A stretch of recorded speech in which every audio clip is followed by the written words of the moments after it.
Let's call this meeting to order. Hit your gavel. First order of business, roll call.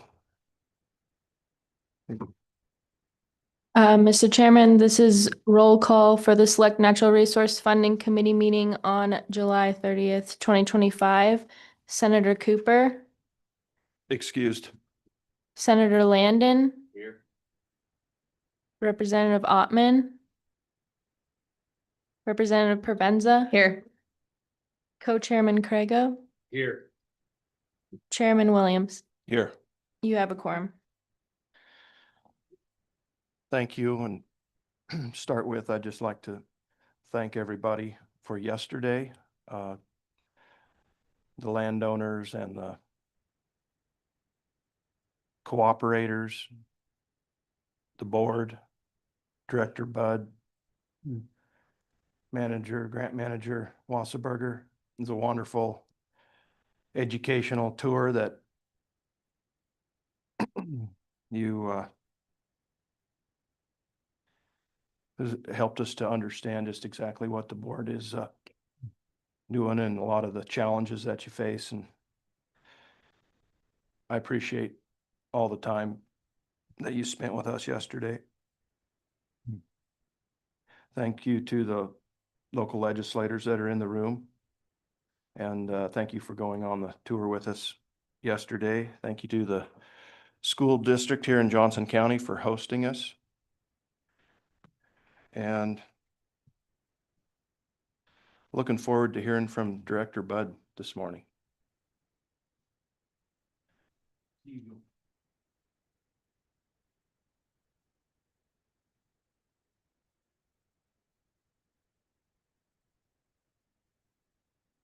Mr. Chairman, members of the committee, good morning. Bob Budd. I'm the Executive Director of the Wyoming Wildlife Natural Resource Trust. With me is our Board Chairman, Steve Meadows from Jackson. Thank you for this opportunity. I'm not going to take a lot of time. I hope that what we do is generate some questions and we can have an interaction, a conversation like we normally do. But let me start out by just saying yesterday, if you want to know how to keep people in a job, have them have a job where that's what you do. I did almost 45 of those this spring, and they are all as inspiring. I think it speaks to the caliber of landowners we have, their commitment to natural resources, their commitment to the environment, and as well, the incredible partnerships we have in Wyoming. And I need to tell you that other states don't have that.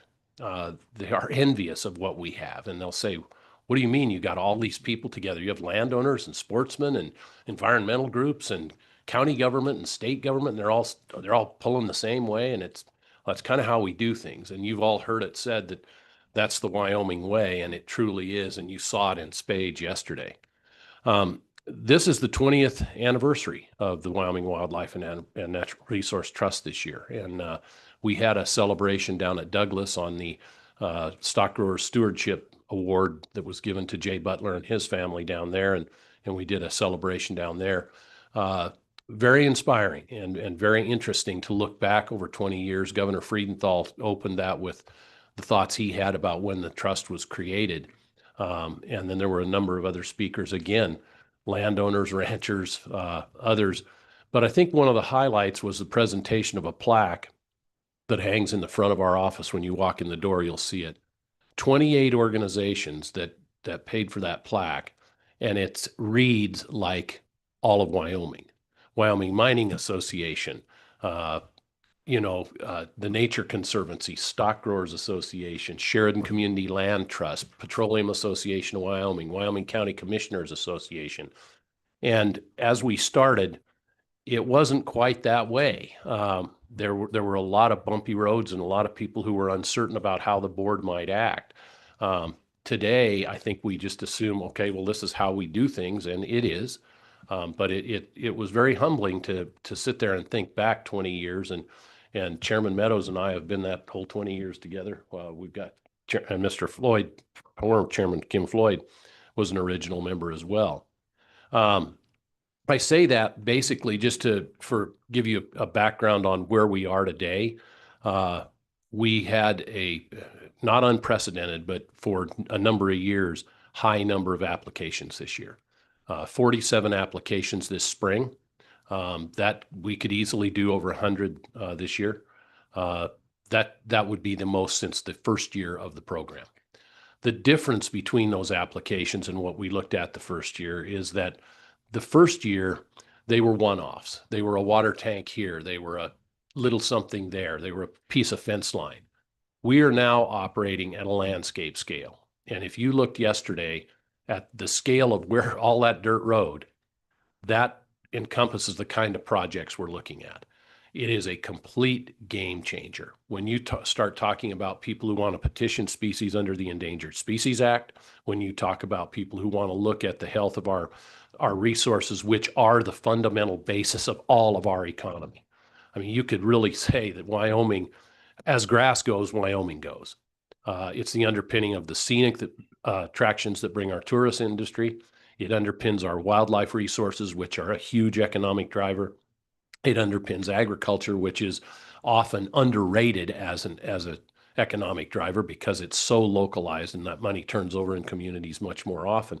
But it's also the place where we extract oil and gas. It's the area that we do mining. It's an area that we do other things. And to see that and to be able to go out and say, yeah, let me show you how we do this in Wyoming is incredibly compelling. And we've done that time and time again. So it is important. It is important to our future and as well as our heritage. I want to take a minute and just talk a little bit about the board. And I try to do this every time, but I cannot overemphasize the power of a working board like this one. We have a staff of 2 people. We do 10, this year we'll probably do about $40 to $50 million in contracts and projects with 2 people.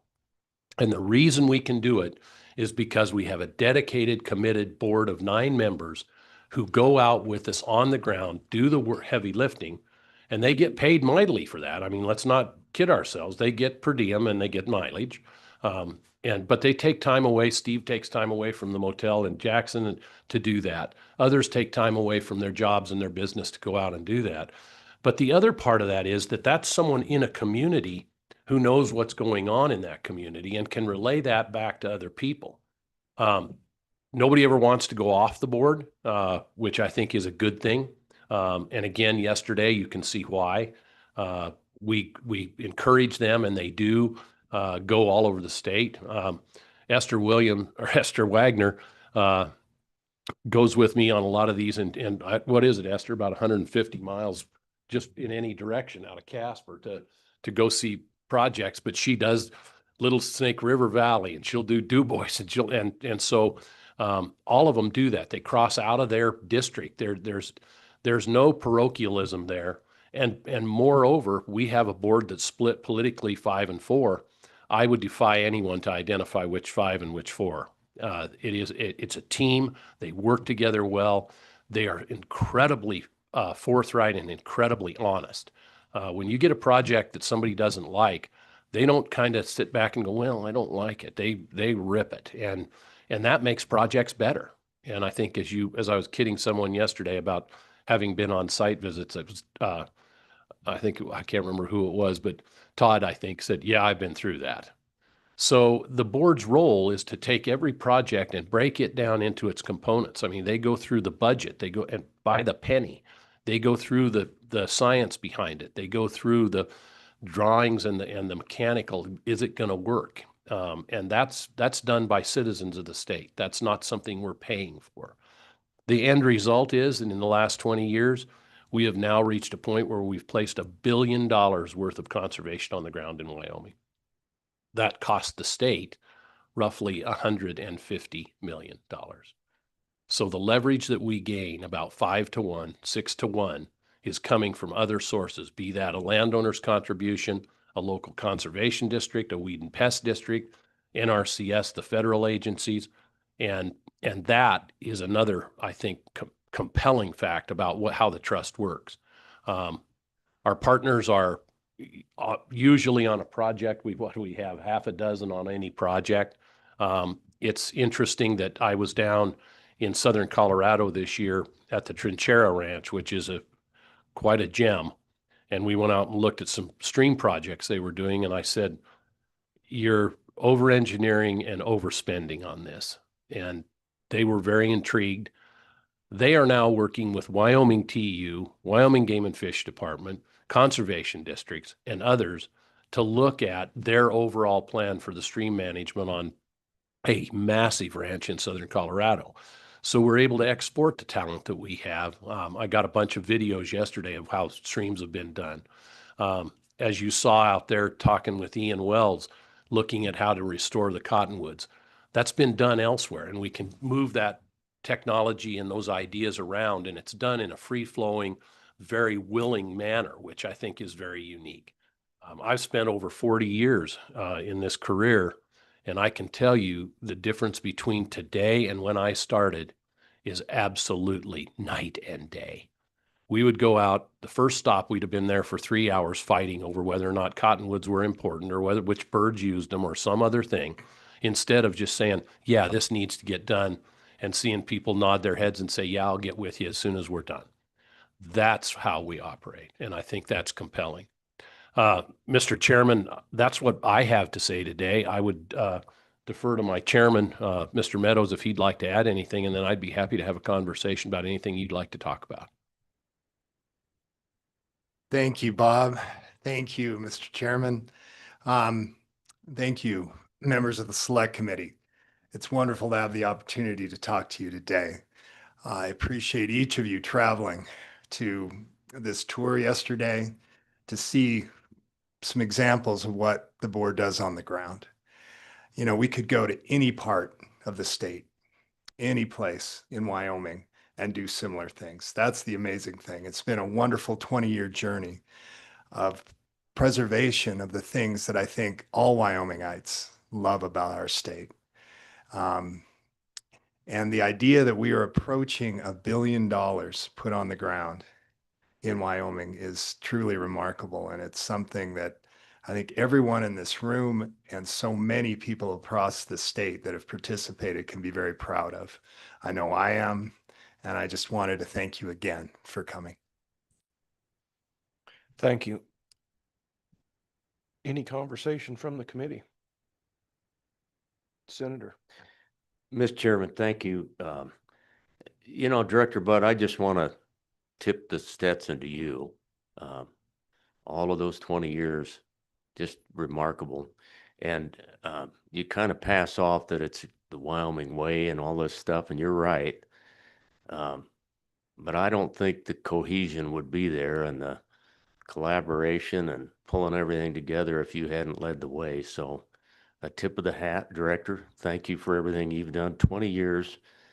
I've been there for every one of them. They go by in a hurry, don't they? So anyway, tip of the hat, Mr. Chairman.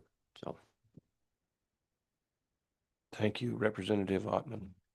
Thank you, Mr. Chairman. I just want to say I had a delightful time, and Mr. Meadows, I did not realize that you were the chairman of the board yesterday when we were having all of our conversations. It was very enlightening. It was wonderful. I mean, there was 30 plus people there to see what is going on and the conversations behind that. Where we had where the drainage and things like that were, and to realize that we drive by a lot of things that are being worked on that we never realized. So I really had an appreciation for a lot of the work that you do. So thank you. And it was a good day. It was a good day. Mr. Chairman, thank you, Representative Ottman. I'm often tell people that if you get in my truck and drive across the state, there will be a constant stream of we did this, we did that, we did this, we did that. And some years ago, former chairman of TRW, Senator Brett Emmerich, took me up on that. So we left Cheyenne and drove to Du Bois for a meeting. And he got out and they said, how was the drive? And he said, he never shut up. And that was all he said. But it is amazing. And as Chairman Meadows said, we do these every year in a different community because we have worked in all those communities. And it is inspiring beyond belief to see the camaraderie and the cooperation that occurs in all 23 counties of this state. Some are further ahead than others. You know, the collaborative that you saw yesterday in Johnson County, the Newigwig group, they're a little behind the same kind of effort that started up in Sublette County, but they're right there. They caught up immediately. And the beauty is that from county to county, they share. So you see that sharing go on. It makes this job really easy to be able to say, oh, you know what? Go talk to this person. You've got a question. Oh, Walker Billings is working on that and share it. Let me give you his phone number. And to just see that blossom constantly, it's impressive. Thank you, Director. Is there any in the audience who would wish to comment?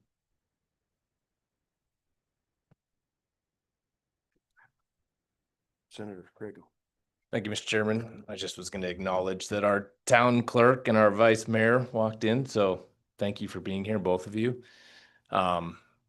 That's one of the great things about Johnson County is everybody's interested in what's going on, not only in our county, but in the state. And they always show up for literally everything, so I appreciate that.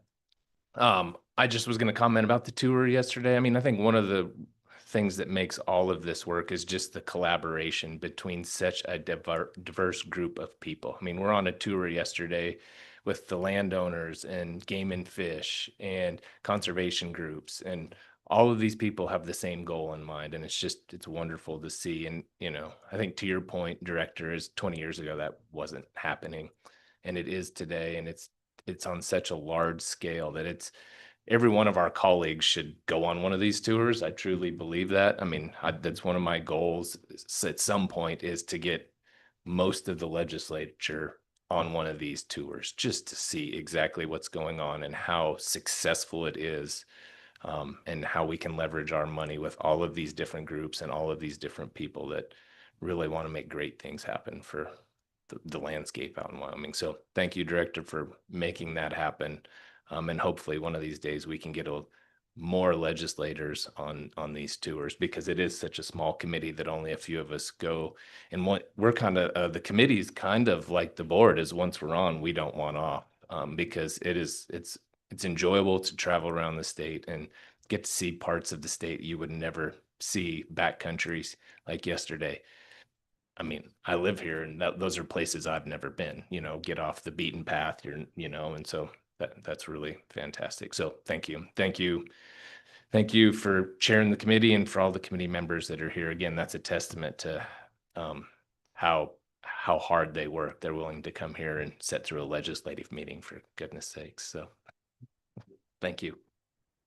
I sense Representative Provenza has some comments, please.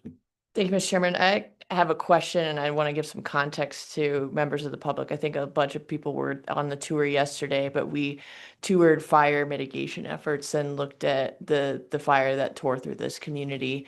One of the questions I had on the tour that I meant to ask and forgot to, Director, was the Newigwig, right? The northwest, Northeast. no, sorry, yeah, there's an E in there. Northeast Wyoming grasses.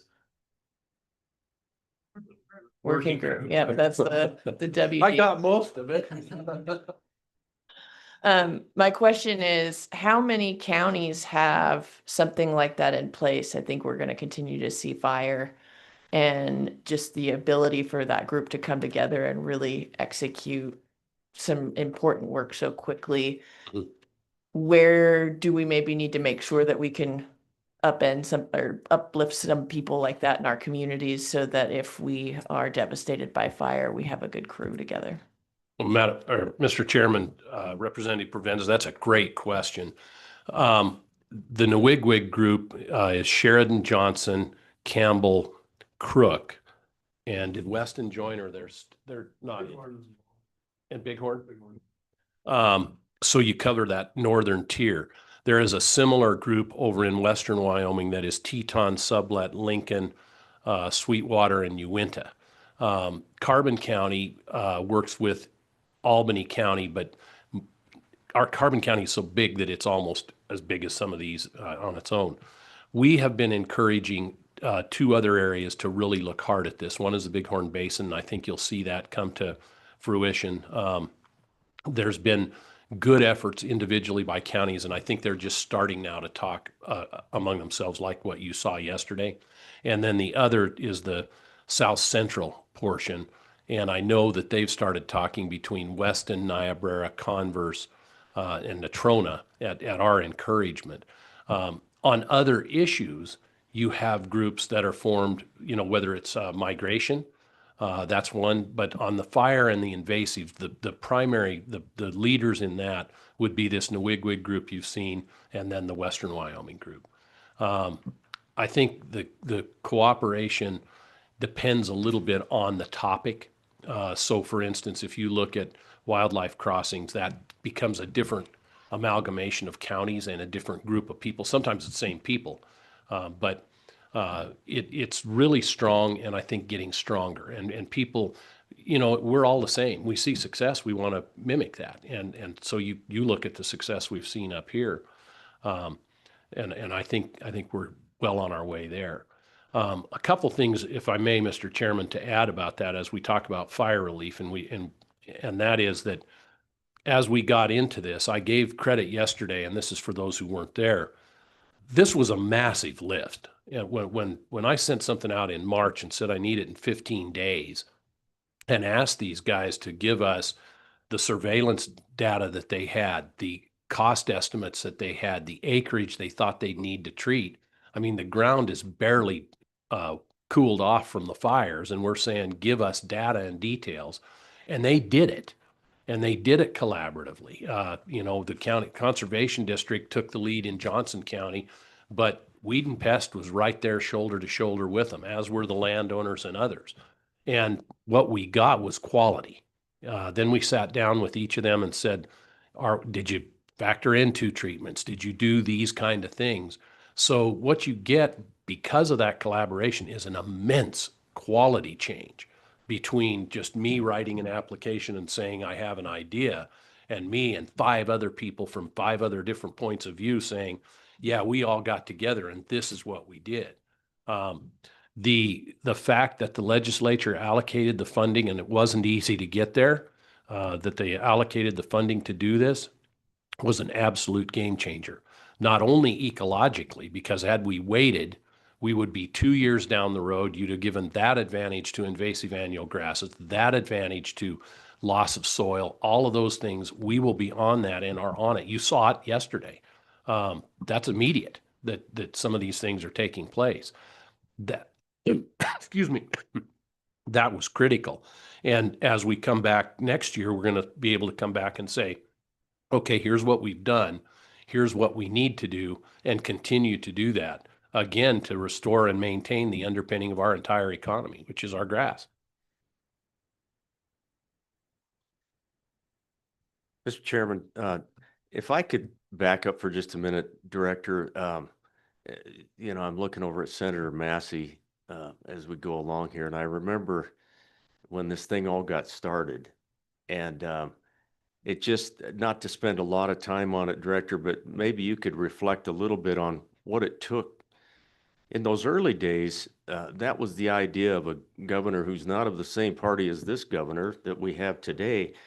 But that didn't matter. The idea was a good one, but it wasn't always easy. And can you catch us up, talk a little bit about that piece, because I just want to commend appropriations committees of the past that saw anytime there was a chance to put something in that corpus, we did it. And it was, I just didn't want to get through the morning without acknowledging that was part of the journey. And now we stand where, Director? We try to put a little bit back in the corpus as we go along. For anybody listening in that doesn't know a lot about the trust, can you just touch on maybe 30,000 foot view for us? Mr. Chairman, Senator Landon, I'm thrilled to do that, and I'll try to do it in less time than it would take former Governor Freudenthal. The first effort to create a program like this was actually the 1980s. And there was a group of people who introduced bills to do that. That effort was to create a $250 million fund, which would be managed and directly feed into the Game and Fish Department. Now, again, my earlier comments, if you can think back to the 1980s and imagine that the Mining Association, the stock growers, the Farm Bureau were going to say, yeah, give the Game and Fish $250 million at their discretion, that went nowhere. When Governor Freudenthal came in, he said, this wasn't a bad idea. It was just a bad design. And so there was a group that worked for 2 years to come up with a design. And the key to that, he just said this a month ago, the key to that was the 9-member independent board. That's what made it work, is that Game and Fish can apply, but so can the stock growers. So can any entity. They're all treated equally by the board. And that was the game changer. So at the time, and it passed. There was a poison pill put in the bill that said that if the rules weren't done in time, that it didn't happen. So the board had 2 things to do. One, they did very well, which was getting the rules done in time, and the other was still a little sketchy. It was hiring an executive director. But they got that done, and I remember the meeting when it was drop dead time at a meeting in Etna. And there were still groups that didn't like the draft rules. And I had just barely started. And I said, we've got to have an element of trust here, guys. We've got to get the rules posted. I will promise you that the day that those rules are signed, we will reopen them to address your concerns. And everybody said, okay, fair deal. And so the day they were posted, we reopened them and we went back and addressed those concerns. So it wasn't easy. And then the first legislature put $15 million into the corpus. So we were only $185 million short of what the stated goal in the legislation was. We would add a little at a time. I think the biggest one we got was 37.5 while Governor Freudenthal was still in office. Then we hit the slide of Governor Meade and we weren't adding to it much. But the one thing the legislature did that, again, and I remember Chairman Philp in the House side, we sat down with JAC and said, you're never going to know. I mean, there were boogeymen behind every tree, and every rock looked like a bear. You know how that is just at dusk when you're hunting. Said, in order for everybody to reach a level of, I guess, peace with this, we have to let it operate like it's fully funded. And they committed to that. So what they did is they put enough money into the project account that we operated as if we were earning 5%, 4% on 200 million. And they did that religiously every year. I would come back and say, this is the number we have. And they did that. And so what we did is operated as if it was fully funded. And then, of course, when we hit that economic slide during Governor Meade's term, that we converted over to where the fund is everything is completely off general fund unless the legislature does like you did last year and says, deal with this fire thing. Over the years, that combination has led to, under Governor Gordon, getting the fund completely funded to where we are today, where it is an endowment model. We have a spending authority, which is 4%. Anything earned above and beyond that goes back into the corpus, which will allow that corpus to grow, which will then allow that 4% to be larger each year. We'll need probably 3 or 4 years here to see if that 4% is the right number or if it needs to be adjusted. But in the meantime, we'll build that corpus. So it's a little bit like raising children. You know, there is no user manual. It's all on the job learning for both them and you. And that's what it's been. But at this point, I think we've reached a maturity and a point where it's set up to operate long into the future and do it successfully. Interestingly enough, a number of other states have come to us and said, how do we set this up? How do we do this? To date, the only one that did it was New Mexico, and I spent quite a bit of time with their legislature helping them craft a process that would work. And they didn't get it quite the same as ours, but I think it's working for them. But the difference there is they went, whoa, this is cool. Here's 300 million that they put into there. And so in 3 years, they had 300 million. In 20, we got 200, and we had to drag it out a little at a time. But yeah, I hope that gives you a picture of it. it's been an iterative process, and I think a comfort level had to grow as we went, but hats off to the legislature. And just another aside, this committee, when it was formed, my daughter was an 8th grader and she went to the legislature with me. I took all of them about 8th grade and spent a week. And we watched the formation of this committee, in which the senator nominated their senior member as the chair, and there was no second from the House side. So the House nominated their senior member as the chair, and there was no second from the Senate side. And they sat and stared at each other for about 30 minutes. And finally, they decided maybe they needed to amend the law so that it was co-chairs. And we were already amending the law, and the ink was barely dry. And I remember my little 8th grade daughter walked out and she said, "Is this how government works?" And I said, "Well, no, this is how it doesn't work, dear." But it was that contentious. Yeah. Do you want to add anything? You were there through all of this too. You were there before I was. Well, you touched on it well, Bob. Mr. Chairman, the legislature acted as though this was going to be a success and made it possible for us to have such an impact across the state, even though the corpus of the trust was quite small. And it grew over time, but it never felt that way. And when there were specific needs, be it pine beetle in Northeast Wyoming, in the Black Hills, be it fire, be it invasive grasses, etc., the legislature stepped up and gave us additional funds to put on the ground to address those needs. And so it's given the board a sense of empowerment. And it's not just a sense, it's an on the ground reality that could have been very different if we had just been operating under the endowment model that we now are, spending 4% of the corpus of the trust. We would have had a tenth the impact or less. It would have been minuscule compared to what we have been able to do. And that's thanks to the legislators' vision and foresight. Thank you, gentlemen. Mr. Chairman, thank you for the opportunity to encourage them to look back a little bit. I think it just helps to kind of remember where we were and how we got here. And I can remember Senator Massey standing up. I had just gotten there, and I remember the good senator giving his thoughts on this whole thing, and it was a vision that's really borne out. So appreciate you guys. Thank you. That was a very nice history lesson, and probably be worthy of looking up and watching again. I appreciate all your comments. I learned a lot just now.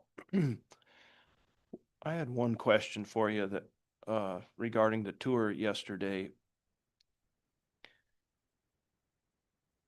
There was a reference to the urgency of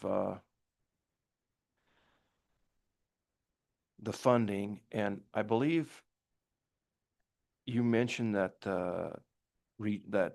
herbicide Rejuvra, the cost jumped, and I was wondering if you could explain to us a little bit about that. Mr. Chairman, thank you. And I may need to get Walker or Allen or somebody to help me, but the company that makes the product notified everybody that there was going to be a price increase on the 1st of June, right? 1st of July, sorry. And consequently, we had to get contracts in place so that those orders could be made net 30 to get them paid. And that's why we really pushed, and hats off to Hillary Wasserberger, my grants manager, who got on that, and to JD Sater and others that are here that are attorneys that got it done in time. But that price increase, this is just ballpark figures. I just spitballing, but I think they verified it. Probably saved us $1.5 million in Sheridan County, probably $2 million plus in Johnson, the same in Campbell County, by being able to order it before that price went up. On top of that, we talked to the company, and the company is going to do a rebate to the trust for all the product that's sold in Wyoming. So we don't know yet what that number will be, but it will have 6 zeros behind it. And that money can be functioned back into probably preventative treatment in other areas, or if we can supplement the funding that we get to continue this effort. But it was a big number, and it was, there was a lot of panic. I think Hillary and Walker got to be quite good friends over the phone in that period, because it was, when are we going to get the contract? When do we, what, and so hats off to her and to him and to everybody else, because it was quick. When you figure 75 days, we not only did an RFP, got the information in, vetted it, did local meetings, wrote contracts, had them reviewed by the Attorney General, and got them out and got them signed in 75 days. I frankly really challenge you to find anything that can be done that efficiently in any kind of level of government today. That it was impressive. Thank you for that. Any other questions or comments? Representative Provenza? Follow up to that. Were you working overtime? Like, I mean, what is, no, Hillary's shaking her head. No. Okay, great. Look at you go. Mr. Chairman, I don't know what overtime is. When you got a job like this and you like what you do, you don't care. So, you know, but it really wasn't that. It was just, Hillary is an incredible employee. She is someone who when you say, here's what we need to do, and we'll sit down and say, this is the deadline, and it gets done. And having that asset is incredible. You know, if you don't have good people, it takes 5. If you have really good people, it takes 1. And we have really good people. And so I think that is a tribute to her, but also to our partners who know that things need to happen, and they lift it on their end, and they always do. So that's the beauty of it. It's so simple, and it's so easy to do it when you care and you're committed. But again, you go take a drive like we did yesterday. How could you not be committed to the people and the resource that we have in this state? We're so fortunate. We are blessed to have what we do, and I hope we can always remember and see that. Well said. Thank you. Is there any public comment?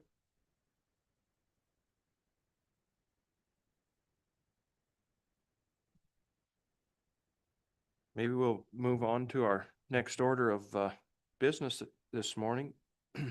And does that sum up your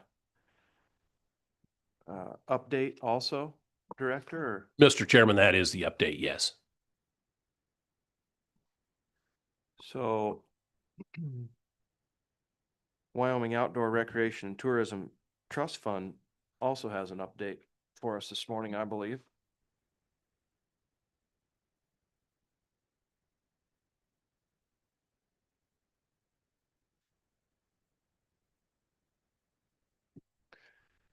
Good morning, gentlemen.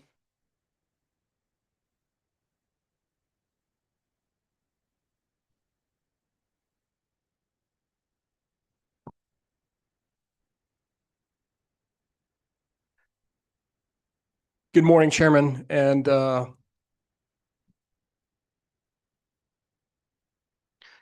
committee. Thank you so much for the opportunity to present on behalf of the Outdoor Recreation and Tourism Trust Fund and Board. My name is Mark Tesoro. I am the manager of the Outdoor Recreation Office and also the secretary of the Outdoor Recreation and Tourism Trust Fund Board.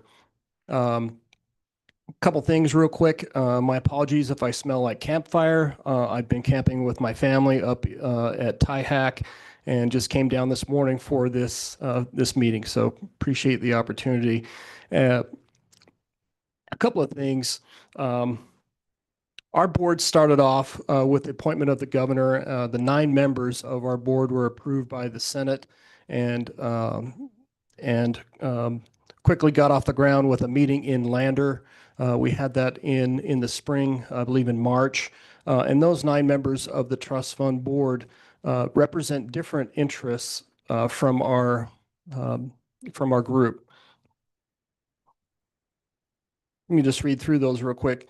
So the 9 members are Jeremiah Riemann from Cheyenne, Matt Burkhart from Albany County, from Laramie, Mark Lyon from Rock Springs, Luke Thorkeldson from Sheridan, Wes Allen from Cody, Katie Ford from Gillette, Rachel Spear from Casper, Shauna Reichert from,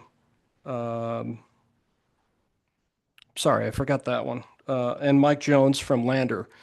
So those 9 members of the board represent different interests. For example, Jeremiah, who's the chairman of the board, he represents mountain biking. He's, of course, with the Wyoming County Commissioners Association, executive director, and just a fantastic addition to our board. Matt Burkhart from Laramie, he's on the Wyoming Trails Council. He represents motorized and motorized interests. Mark Lyon from Rock Springs, he is the chairperson of the tourism board for Rock Springs and Sweetwater County. Luke Thorkeldson, the CFO from Weatherby, is on the board in Sheridan. Wes Allen operates the Sunlight Sports in Cody, representing retail. Katie Ford from Gillette, she is from she does a great job with her work up there. My apologies, I'm just a little caught off guard.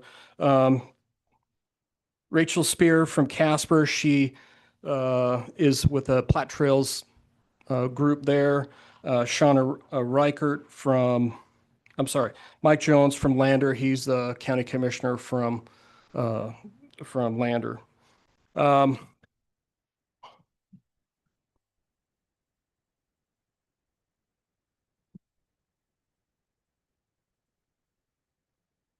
You can see how polished Bob Budd is because he comes up with no notes and was able to sit and present for 20 plus minutes with no notes. So I appreciate him. He's actually been a mentor to me since I've taken over as the secretary of this board. I've reached out to him on several occasions, and he's been very, very helpful. When I call him, he either calls me back right away or takes my call immediately. So I picked his brain on multiple occasions, and I just wanted to give a shout out to him. So thank you, Bob. Mark, quickly, you're doing a great job, and you have a very unpolished chairman also here today, and so you have an easy crowd. Thank you, sir. Thank you, sir. So that first meeting in Lander that we had was a great meeting. It was just an opportunity for us as a group to all get together and kind of learn a little bit about each other. We did ask several people to attend that meeting. One of those was Director Budd. He gave us kind of a rundown on WWNRT and how basically the Outdoor Recreation and Tourism Trust Fund was somewhat modeled after that. And we also invited several other people that we thought would be instrumental in understanding what the mandate of that Outdoor Recreation and Tourism Trust Fund was. And so we invited Diane Schober from the Office of Tourism, Chris Brown from Wyoming Hospitality and Tourism Coalition. We invited Senator Wendy Schuler, one of the authors of the bill, and co-chairman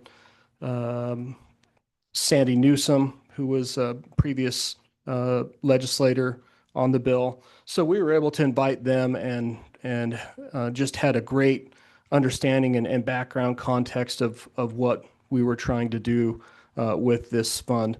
At the time, we elected Jeremiah as the chair and Mike Jones as the co-chair, and kind of really just set up some basic rules for us to get off the ground. That kind of segued into our second meeting, which happened in Newcastle. And that meeting was the very first meeting that we were able to talk about some of the rules that we were going to be working on. That meeting was just a very good, thorough meeting with some public involvement as well. And so we're working on our third meeting moving forward.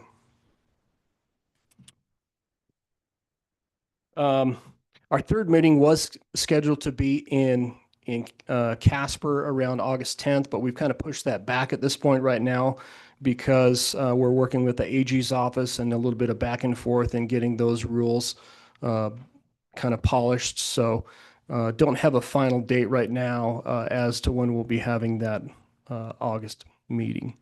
So that's kind of a little bit of a rundown on the trust fund. I know we did supply you with one sheet, just a front and back of kind of the timeline of what's going on. Again, this trust fund, we would love to have the long-term goal of having something like the WWNRT has, with a substantial amount of funding in that. We're starting out with about 12 million in it right now, and we hope to have our rules in place and guidelines in place so that we can start accepting grants in January of 2026, and the possibility of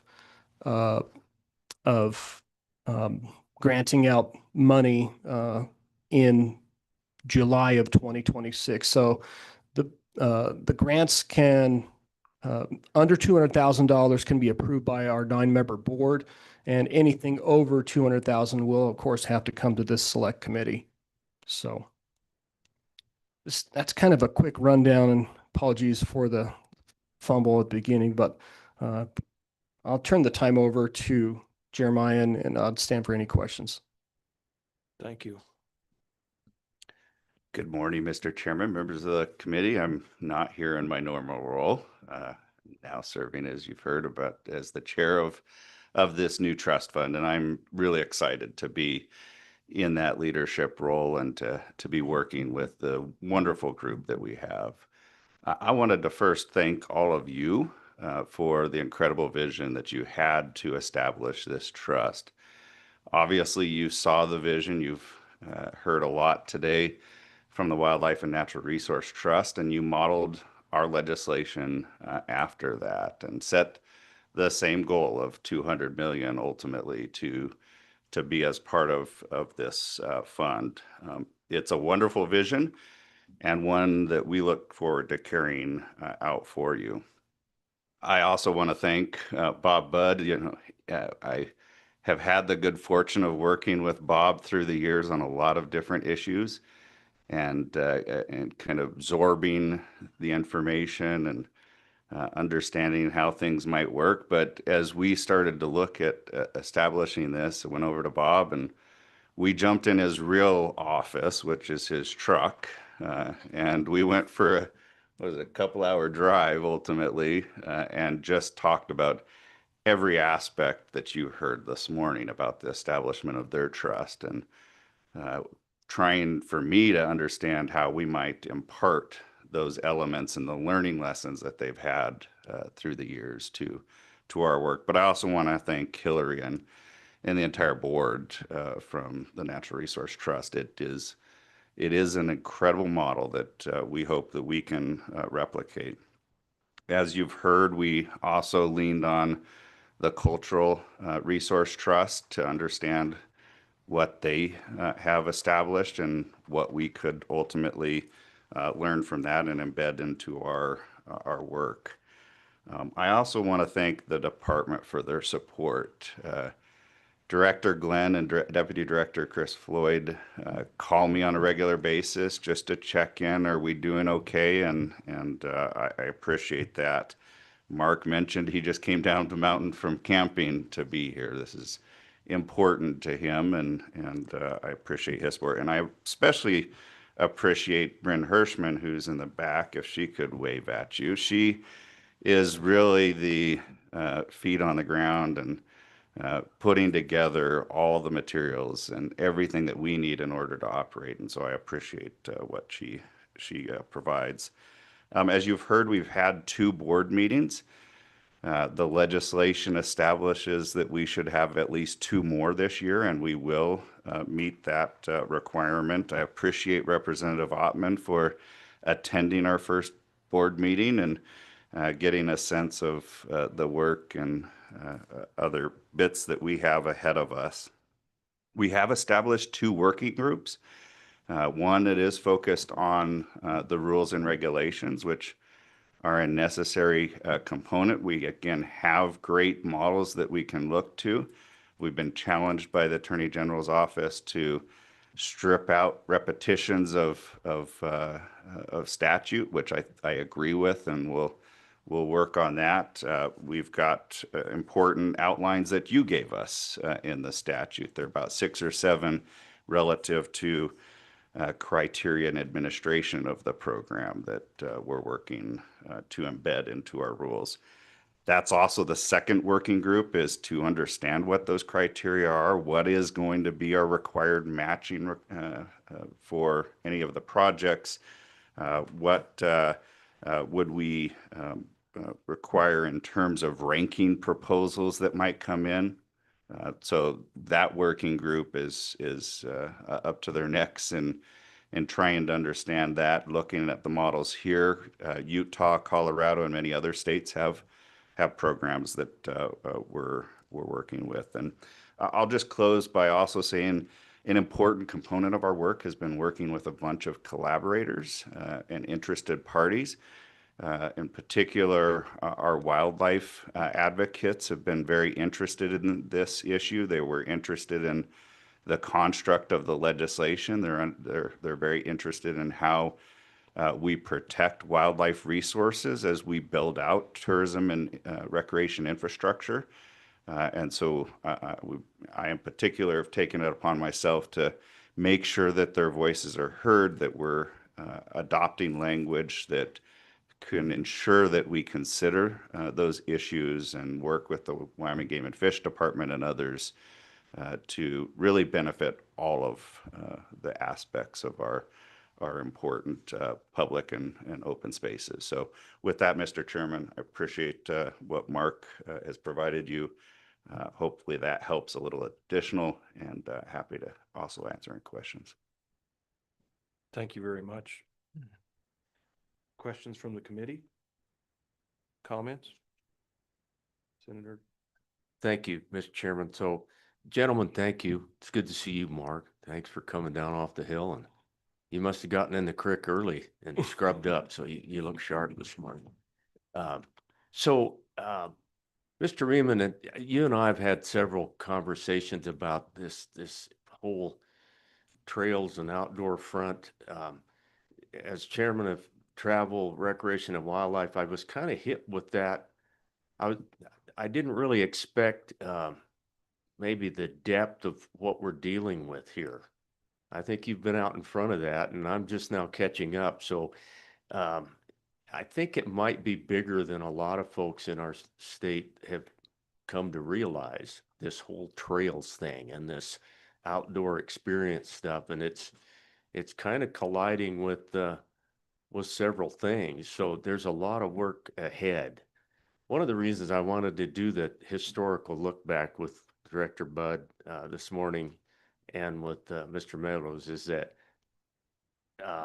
we had the foresight to invest in it before we were endowed. Is that kind of what your hope is as well? It seems to me like we're going to have projects this deep when it first comes in. Any thoughts about that? Have you talked about it yet? Because we've got some money set aside, but it's not going to put much of a dent in what I'm learning anyway. So if you could comment on that, I'd sure appreciate it. Yeah, thanks, Mr. Chairman. And I might ask for some assistance from the department, because they've certainly thought about this at great length. But a number of things come to my mind when I hear you mention those things. And I'll just start, you mentioned trails. I think it goes beyond trails. I think we, particularly after COVID, have a populace that is really invested in looking for recreational opportunities, ways to get out on the landscape and enjoy the great outdoors. And what we need to do is to provide product that allows for them to do that appropriately, so that we're not creating user trails that are going to ultimately hurt our wildlife, the plants and other native species that are on the ground. So we really have an opportunity to build this up and get some resources on the ground to help preserve and enhance both aspects of what we have so abundantly in Wyoming. For me, you're absolutely correct in terms of the funding. I want to say it's very generous that we're getting that $6 million each biennium into the fund. But as you noted, we're going to have a very large stack of projects that come in. And I think that we have an example with the COVID funds that came down from the federal level. Bryn and team at the department received, I don't know the exact number, but magnitudes of millions of dollars larger than they had available to ultimately deploy. We're certainly expecting that to come here. A couple of things that come to mind in that, and I heard Bob.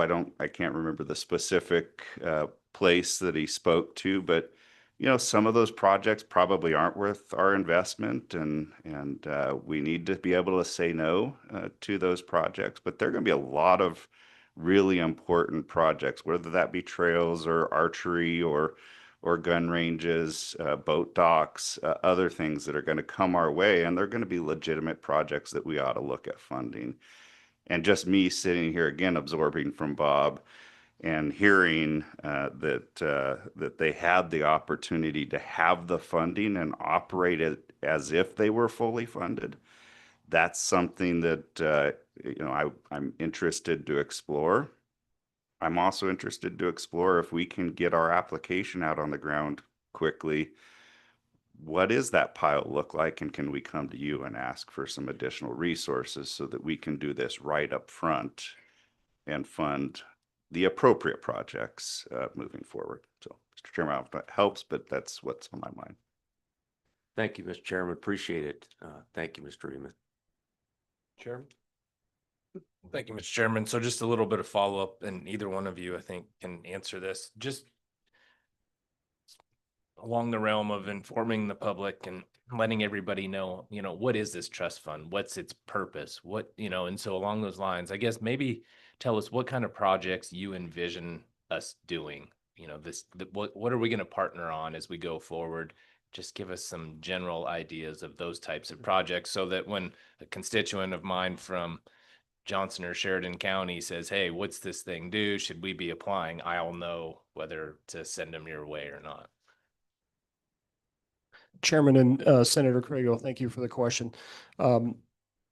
So a couple of things on some of the projects, like I think Director Budd had a great example. If we put another boat lane in at Glendo to try and help alleviate some of that traffic, if there was somebody that would forward a grant request, something like that, I mean, that would make perfect sense. The Pilot Hill mountain bike trail outside of Laramie is a fantastic opportunity to invest additional funding into that trail system. But there are a lot of opportunities throughout the state, parking areas, shade facilities, equestrian trails. I mean, we will see a broad variety of trail or of opportunities come our way. And I mean, even during the ARPA funding, there are things like powwow arbors that were requested by the tribes that were funded. So there's a lot of different aspects that we could be looking at. I'm not even sure that the board has its brain wrapped around all of the different possibilities, and I think that's part of what the guidelines that we're moving forward will be doing.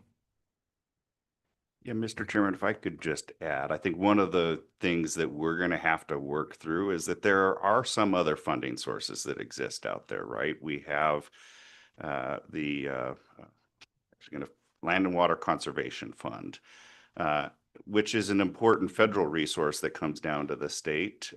That largely can be used for your community parks.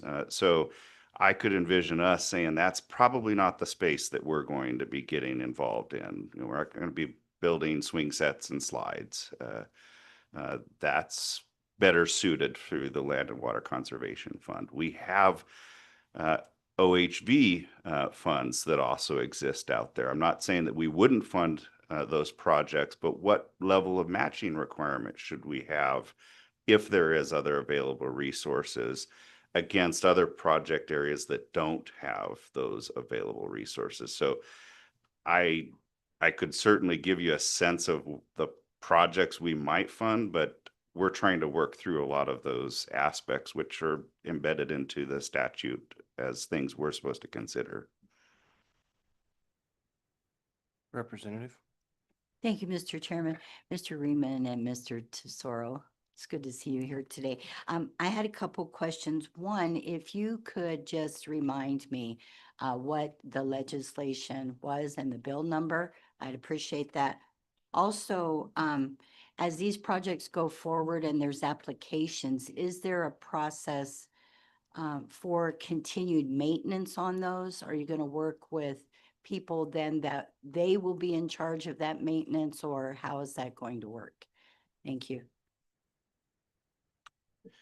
Yeah, Mr. Chairman, Representative Ottman, in terms of the maintenance question, I certainly expect that that's going to be a part of our application process for us to understand who is going to be responsible for that project, both in the immediate term of completing it, but also long term, to understand what the maintenance requirements are going to be, who's going to fund that. Is there some expectation that they think we're going to be a part of that? So yes, we will be taking a look at that particular element, and I wouldn't be surprised to see us address that both in rules as well as the general guidelines and application process for this.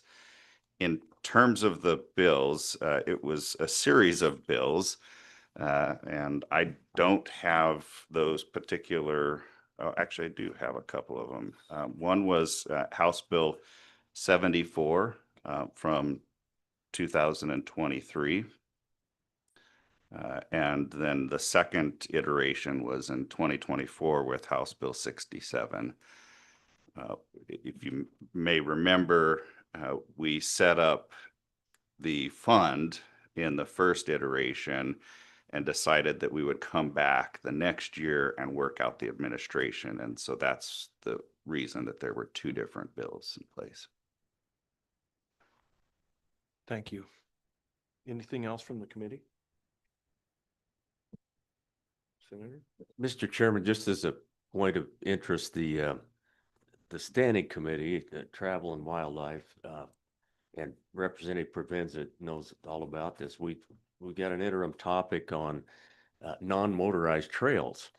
A lot of interest and a lot of push in this direction, and so one of the considerations that likely won't result in us bringing anything to our colleagues during the next session, but it's a policy choice for us in the future, I think, to look at how are we going to fund good non-motorized trails, and how does that interact with all of the work that Director Budd and his board have done over the last 20 years.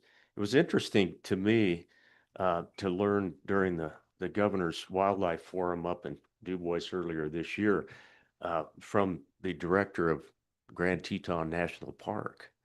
And they had done a survey of everyone who goes to the park, as many folks who would fill it out. And they expected to see that the reason they were there is because of the Tetons, the mountains. That actually finished about 6th on the list. The top 5 were wildlife related. So everything we do on this front has to interact with all of the work that we've done directed at our wildlife and natural resources. So much to do as we go forward. And the standing committee, as I said, maybe the representative has thoughts about this, but I don't know that we'll bring anything, in concrete back to the session, but we are talking about how does this all fit together at a time when all kinds of pressures out there on our environment. There's more and more of us, and there's more and more of us wanting to build up into the foothills of our mountains. much to consider. So just thought I'd throw that out, Mr. Chairman. Thank you. Committee? Do I understand correctly, Talise? Is there someone online today? I don't believe anyone's online. Thank you. Anything else from the committee? Thank you very much, Min. Appreciate that. Any public comment?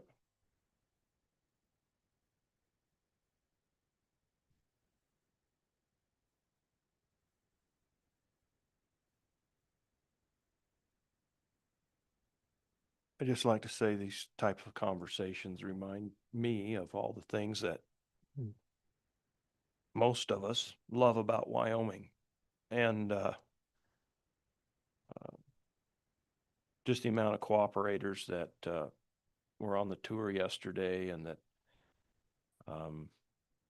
we get to know and be acquainted with. It's just a culture like Director Bud referenced earlier that's, I believe it's unique and not to be undervalued. I just appreciate everybody being here, and it's very Wyoming. Thank you.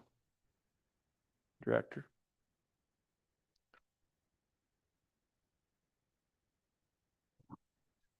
Mr. Chairman, thank you. I think it'd be remiss not to take a moment to talk a little bit about the interaction between this committee and our board and our program, as well as the outdoor rec program, because there are some new members on the committee, and probably just a refresher for those who aren't new. This meeting is always scheduled because we do our tour, and that is a critical component of your role as a select committee, as well as our role as an agency. I can't tell you, and Chairman Meadows mentioned it, how much we appreciate the fact that we have a select committee and that it is a working committee, as our board is a working board. Some years ago, Senator Landon, you'll recall that Senator Scott tried to get rid of all of the select committees. And I was compelled enough by that I went to that committee meeting and said, look, I don't care what you do with the others, but we actually have a really good partnership with the legislature through this committee. And ultimately, it was retained because of I think, that working relationship. The next meeting of this group, though, is a critical meeting, because that's where we draft and create the large project bill. And I assume that they will have a similar large project bill for outdoor rec. That meeting ideally would take place in December, giving Talise and I time to craft the bill and not have it be, Senate File 555 as opposed to Senate File 52. And that's where we will present any large projects. I will do a complete review of what we've done through the course of the year, because at that point we will have had both the spring and winter allocations. But it may be worthwhile to talk a little bit about, among yourselves, about how you'd like to structure that, what dates might work for you. I can tell you our date for our meeting is the second Tuesday in December. And so we would have a bill or a draft concept bill.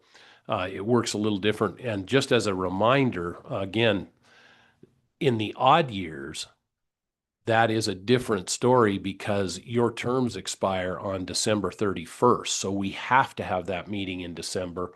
You have to have the bill done so that we can get it for the next legislature. This one isn't as critical, where you're going into a budget session. We can actually bump that into January because you're all retaining your seats. We got caught in this. I think you were on, Senator Grego. We got caught in that mess a couple of years ago and went, oh, wait, hold it. We've got to get this done.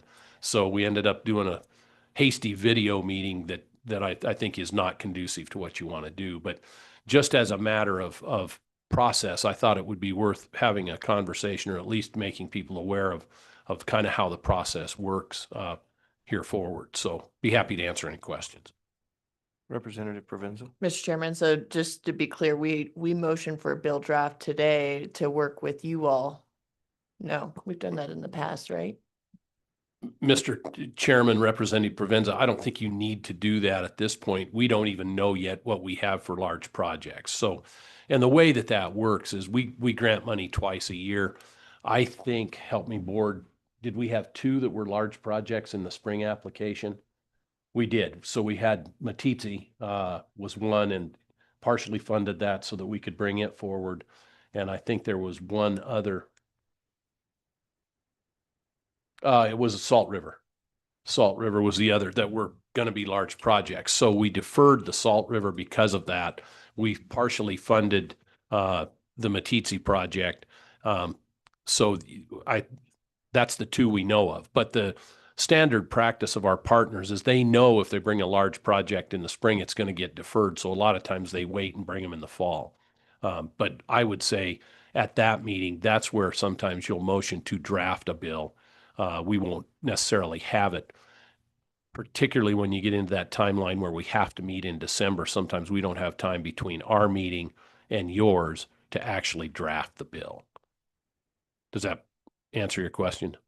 Yeah, Mr. Chairman, maybe my memory is the problem, but it seems like every year we've motioned for a bill draft at this committee meeting, knowing that the directive from the committee is to tell LSO to work with you Gotcha. on that language so that there's a formal motion at hand that that allows LSO to work with you, which they would probably be able to anyway. But then we go to that December meeting and they already had the okay from the committee to write that language out, and then we can amend that bill.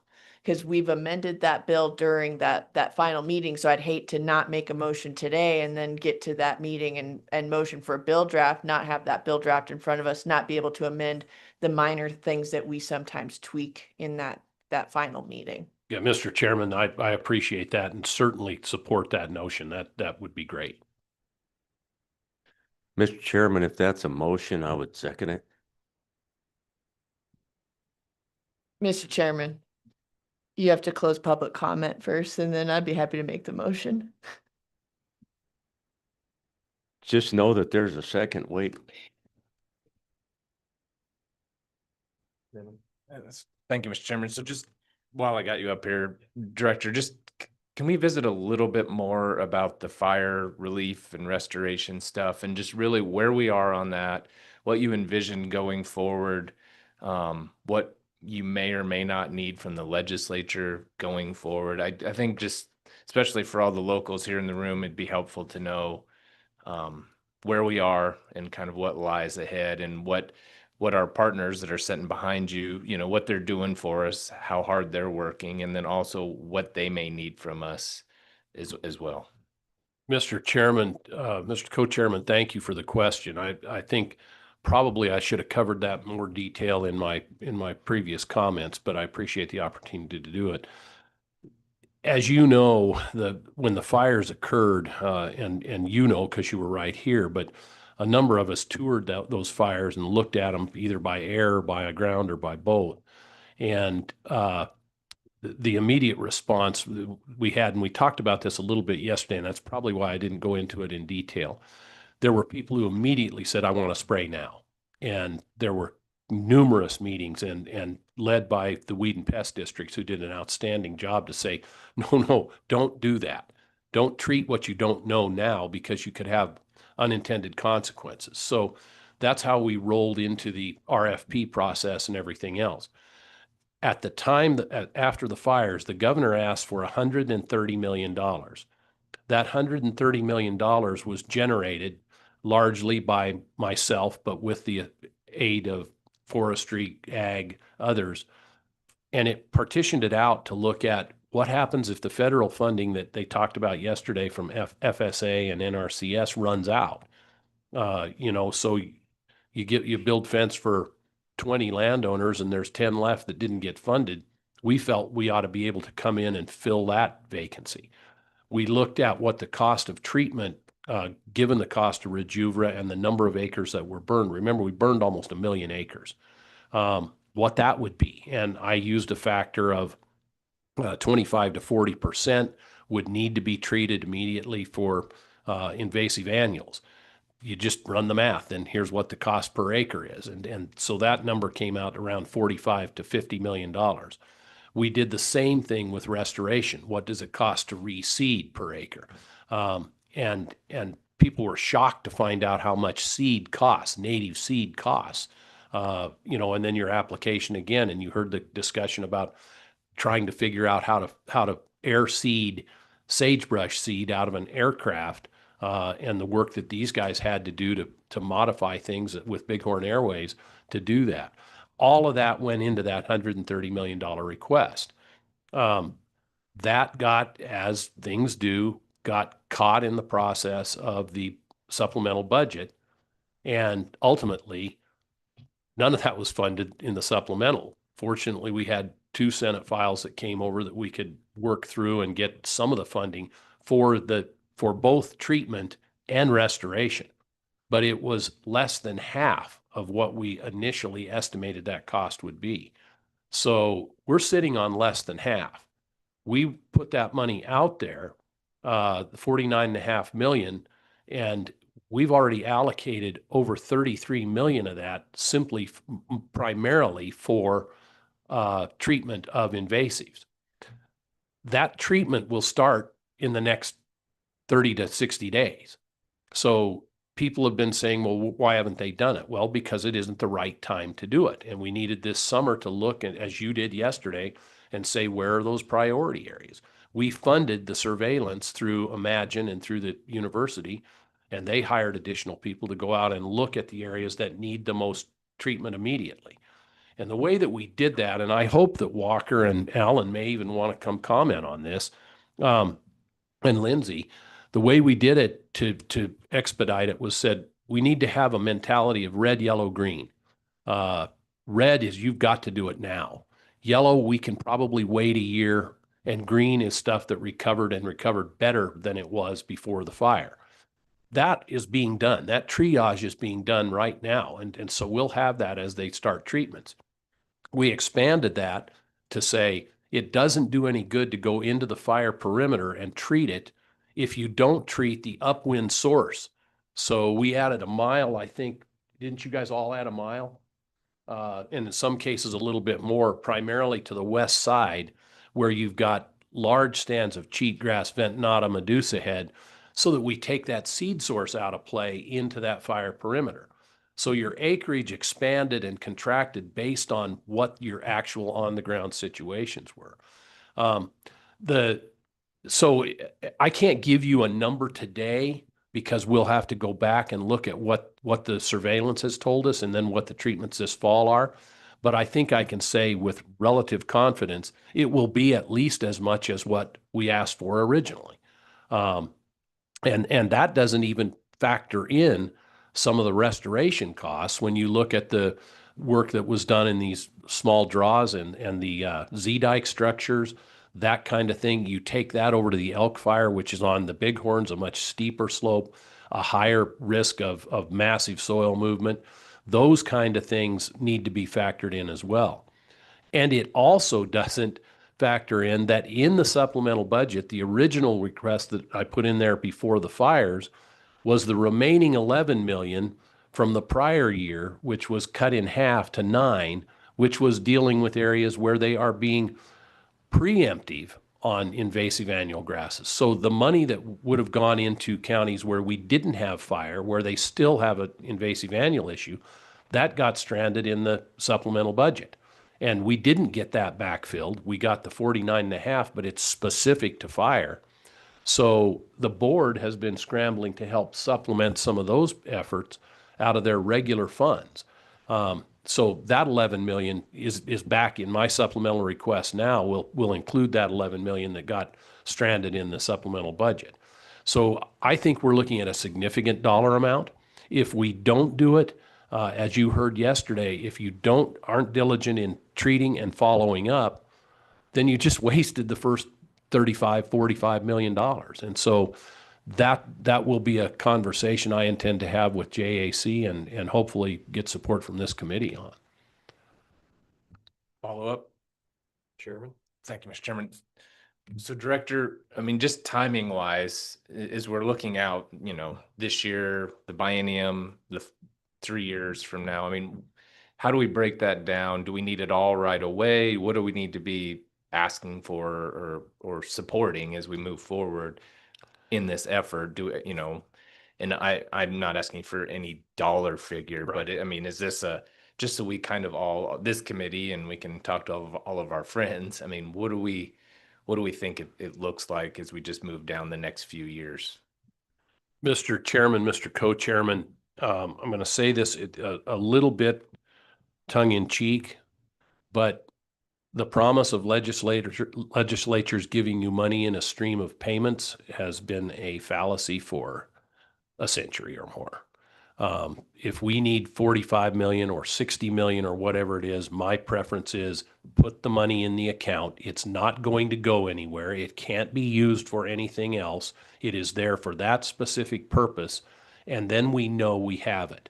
It's a little bit like the history lesson of when we built the trust. Yeah, we'll build it slowly. Well, yeah, it took 18 years. That's really slowly. That's not slowly. That's snail's pace. So my preference would be that we are honest with ourselves and say, it's going to take this. Now, you're in the second year of the biennium. That makes it a little bit different challenge. You're looking at building a budget.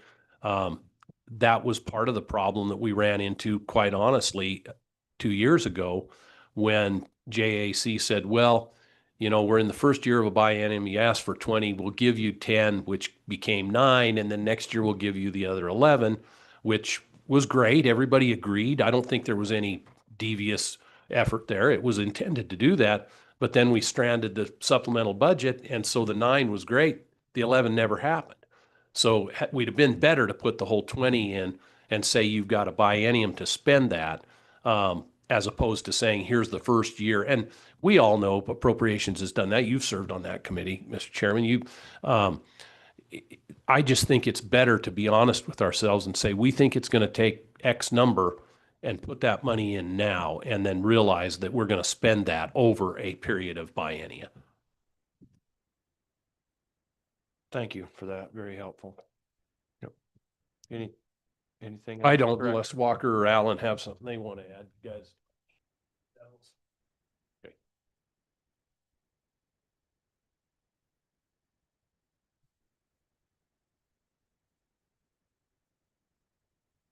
Thank you. Chair. So I'm the. There we go.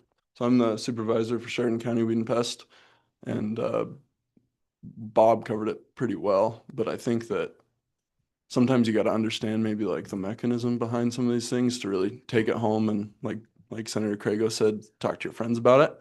So quick biology lesson. Quickly. Yeah. Just for the record, if you'd give us your full name. Yeah, Walker Billings. Thanks. So a quick biology lesson on and you know, like I said, Bob kind of covered how if you treat once and then don't follow up, you can kind of be throwing your money away.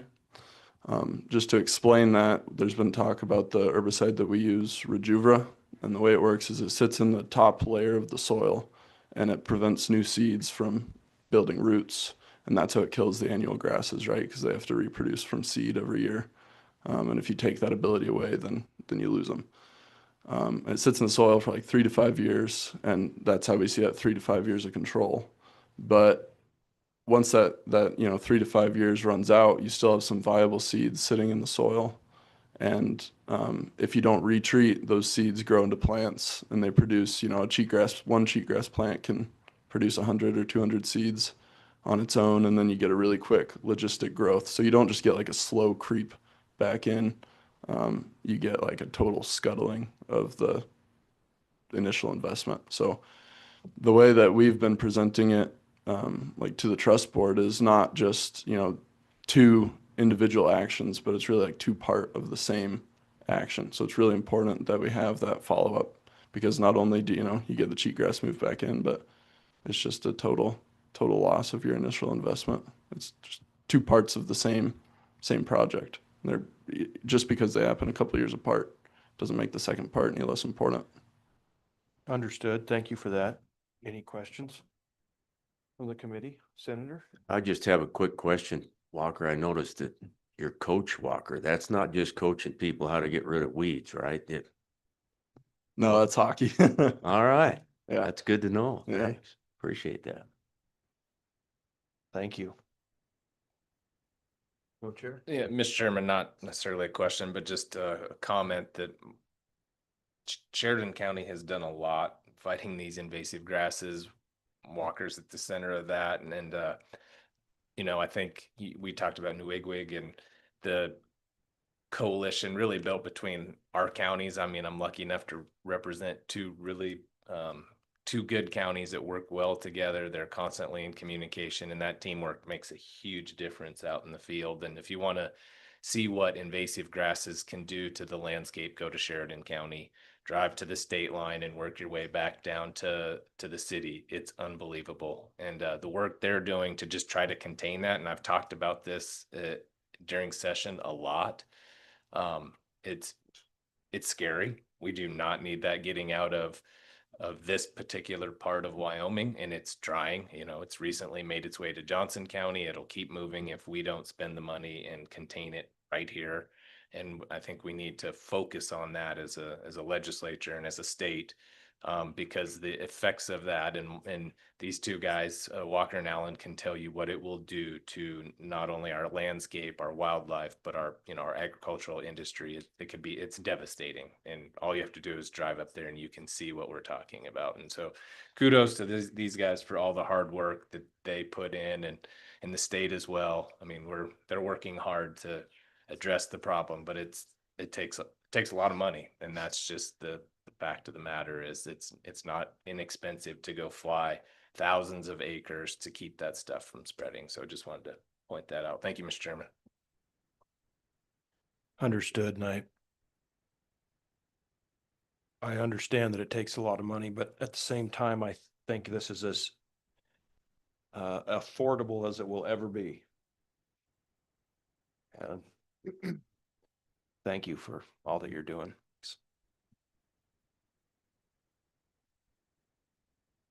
Any other public comment? Maybe we'll close public comment now, and I sense there is a motion coming. Representative Provenza. Mr. Chairman, I would move that we allow LSO to draft the large projects bill in conjunction with Director Bud for our TBD second meeting, where we can approve and amend that piece of legislation. Seconded by Senator Landon. Talise, how shall we vote on that? Mr. Chairman, you just need a voice vote. Voice vote. All those in favor of Representative Provenza's motion, please signify by saying aye. Aye. Those opposed? Motion passes. Does anyone on the committee know of any other business we have before us today? I think it would be an appropriate time for us to adjourn. Thank you, everyone.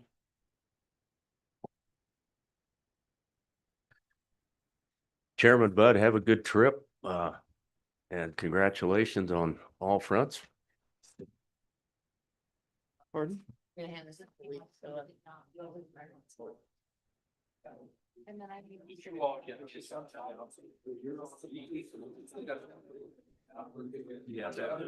I, just speaking for myself, I have one. I would like. I got I get one stolen from me. I have one, but